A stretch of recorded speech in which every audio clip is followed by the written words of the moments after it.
بسم اللہ الرحمن الرحیم۔ آج کی ویڈیو میں ہم بستری سے متعلق کچھ باتیں آپ کے سامنے پیش کریں گے۔ محترم بہنوں بھائیوں، حضرت جابر بن عبداللہ رضی اللہ تعالیٰ عنہ سے روایت ہے، انہوں نے فرمایا، یہودی کہا کرتے تھے کہ جو کوئی پچھلی طرف سے ہو کر عورت سے اگلی جگہ میں مباشرت کرتا ہے اس کا بیٹا بینگا پیدا ہوتا ہے۔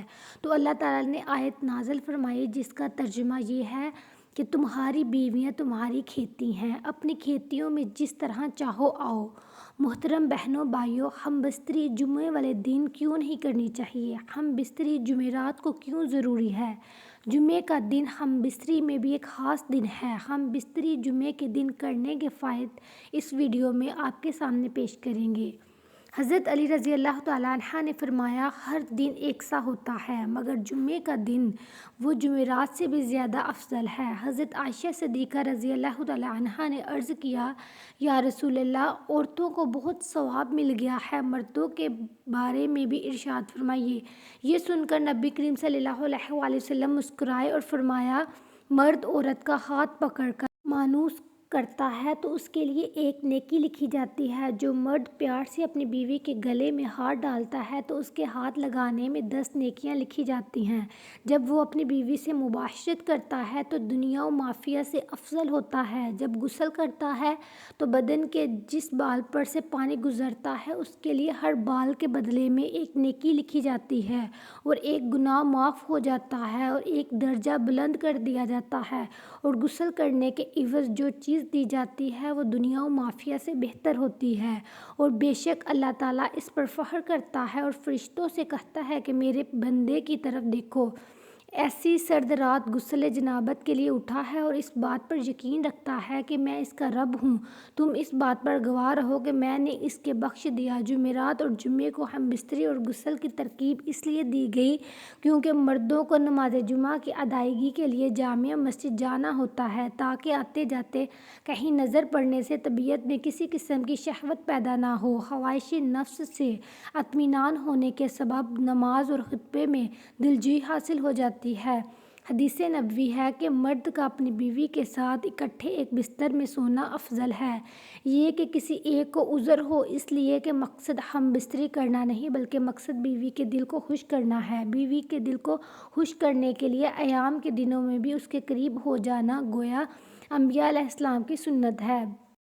بیوی سے ہم بستری یعنی جمع کے لیے دن کی نسبت رات کا وقت زیادہ اچھا ہے، اور اسلامی مہینوں کے پہلے 15ویں اور آخری رات کے علاوہ بقیہ راتوں میں ہم بستری کرنا چاہیے، کیونکہ روایات سے معلوم ہوتا ہے کہ ان راتوں میں شیاطین زمین پر زیادہ پھیلتے ہیں، اور ہفتے کے اعتبار سے جمعے کی شب میں بعض فقہاء نے جمع یعنی ہم بستری کو مستحب لکھا ہے، اور شب میں بھی شروع حصے کی بنسبت شب کا آخری حصہ زیادہ مناسب ہے کہ رات کے حصوں میں سو لیا جائے تاکہ دن بھر کی تھکن سے راحت ملے اور مکمل سکون حاصل ہو۔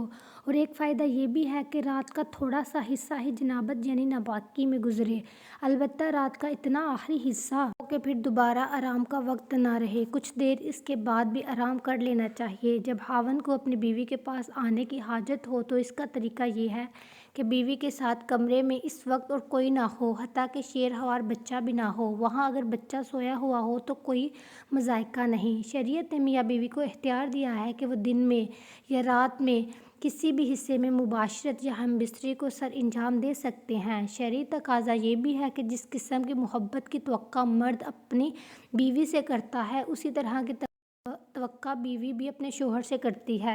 اخلاقی طور پر یہ مناسب نہیں کہ شوہر ایک اچانک آئے اور اپنا مطلب نکال کر یعنی ہم بستر ہو کر جمع کر چلا جائے۔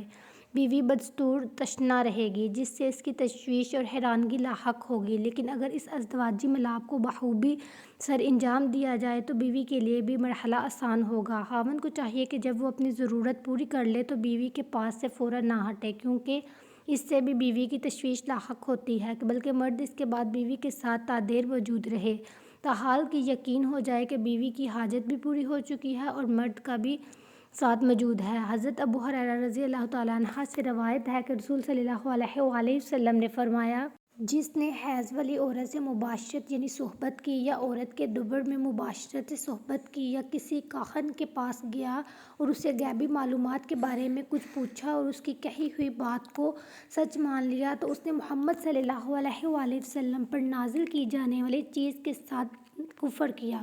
حضرت عبداللہ بن عباس رضی اللہ تعالیٰ عنہ سے روایت ہے کہ انہوں نے فرمایا، جب کوئی شخص حیض کی حالت میں بیوی سے مباشرت یعنی صحبت کر لیتا ہے تو نبی صلی اللہ علیہ وآلہ وسلم اسے ادار دینا صدقہ کرنے کا حکم دیتے ہیں کہ دعا ہے کہ اللہ تعالیٰ میرا سننا آپ کا سننا قبول فرمائے، ہمیں نیکی کی دعوت دینے والا بنائے۔ آپ سے گزارش ہے کہ ہمارے چینل کو سبسکرائب کر دیں، شیئر کر دیں، لائک اور کمنٹس ضرور کریں۔ شکریہ۔